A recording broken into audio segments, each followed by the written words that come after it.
नमस्कार। आज एक बहुत ही गूढ़ और आकर्षक विषय पर बात कर रहे हैं, महादेव। जी। हमारे पास जो स्रोत सामग्री है वो उनके, आप कह सकते हैं, रहस्यमयी प्राकट्य, उनकी अद्भुत शक्तियों और हाँ, इनसे जीवन के लिए क्या संकेत मिलते हैं उसमें केंद्रित है। बिल्कुल। तो हमारा मिशन यही है कि इन प्रतीकों के पीछे जो गहरे अर्थ छिपे हैं उनको थोड़ा समझने की कोशिश करें। बिल्कुल। और महादेव की बात जब आती है ना, तो अक्सर लोगों के मन में संहार का विचार पहले आता है। हाँ, सही है। लेकिन जैसा स्रोत बताते हैं, वो सिर्फ संहारक नहीं है। वो तो सृष्टि, स्थिति और लय, मतलब क्रिएशन, प्रेजर्वेशन, डिसोल्यूशन, तीनों के केंद्र में है। अच्छा।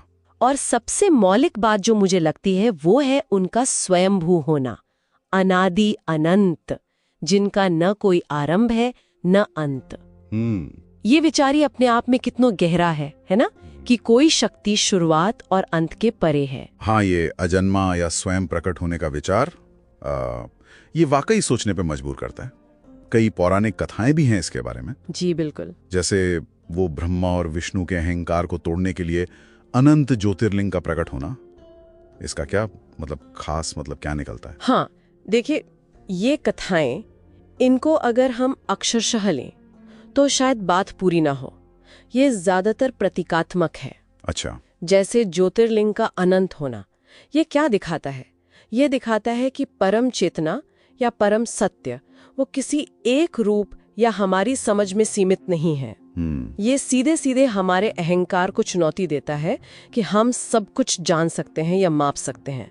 ये उस परम सत्य की असीमता, उसकी लिमिटलेसनेस का प्रतीक है। तो एक तरह से ये कथाएं हमें वास्तविकता की जो सीमाएं हम बना लेते हैं उनसे परे देखने को कहती हैं। बिल्कुल सही। चलिए, अब उनकी शक्तियों और उनसे जुड़े जीवन संदेशों को थोड़ा और देखते हैं। महाकाल स्वरूप समय और संहार के देवता, पर यह संहार कैसा? सिर्फ विनाश? नहीं, जैसा मैंने कहा, ये विनाश अंत नहीं है। स्रोत इसे परिवर्तन और नए सृजन की शुरुआत से जोड़ते हैं। अच्छा, परिवर्तन। हाँ, ये असल में अहंकार, पुरानी बेकार हो चुकी आदतों का और जो भी नकारात्मकता है हमारे अंदर, उसका विध्वंस है। जैसे वो सर्प का केचुली बदलना है ना, पुराने को त्याग कर ही तो नया आता है। बिल्कुल।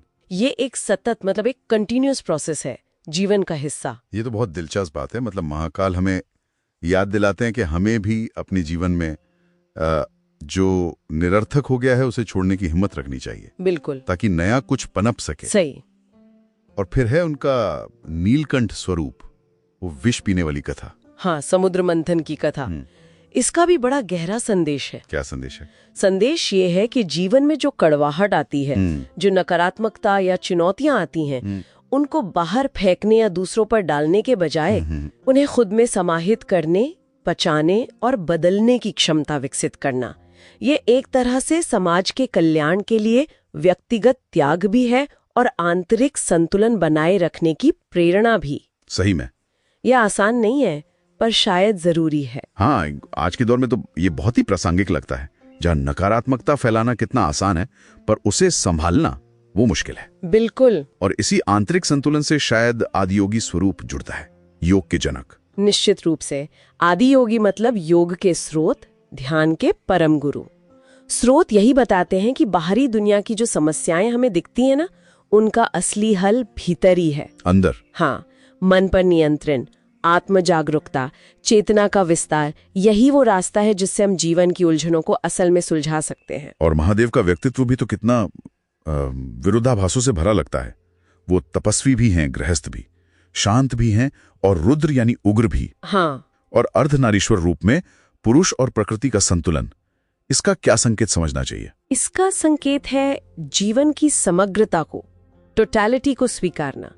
स्रोत हमें यही बताते हैं कि पूर्णता किसी एक एक्सट्रीम में नहीं है, बल्कि इन विरोधाभासों के सामंजस्य में, उनके हार्मनी में है। हमें अपने भीतर के अलग अलग पहलुओं को, हमारी कोमलता और कठोरता, हमारा वैराग्य और लगाव, इनको समझना है और उनमें एक संतुलन साधना है। और अर्धनारीश्वर रूप तो सीधे सीधे यही दिखाता है कि पुरुष और प्रकृति तत्व ये अलग नहीं है, ये एक ही सिक्के के दो पहलू हैं। संतुलन ही कुंजी है। ये संतुलन साधने की बात, ये कामदेव धान वाली कथा से भी जुड़ती है शायद, जहां महादेव तीसरे नेत्र से कामदेव को भस्म करते हैं? बिल्कुल जुड़ती है। तीसरा नेत्र यहाँ ज्ञान का, विवेक का प्रतीक है। ज्ञान का नेत्र? हाँ, ये कथा दिखाती है कि जब ज्ञान जागृत होता है, मतलब जब अंडरस्टैंडिंग आती है, तो अंधी इच्छाएं और वासनाएं वो अपने आप नियंत्रित हो जाती हैं। ये दमन नहीं है, सप्रेशन नहीं है, ये ज्ञान द्वारा ट्रांसफॉर्मेशन है। इसी से सच्ची स्वतंत्रता मिलती है। तो इन सभी प्रतीकों से, कथाओं से ये समझ आता है कि शिव सिर्फ एक पौराणिक चरित्र नहीं है, बल्कि जीवन जीने के सूत्र हैं। संतुलन, आत्मनियंत्रण, अहंकार का त्याग, नकारात्मकता को सकारात्मकता में बदलना, हाँ, और चेतना का विकास। सार यही है।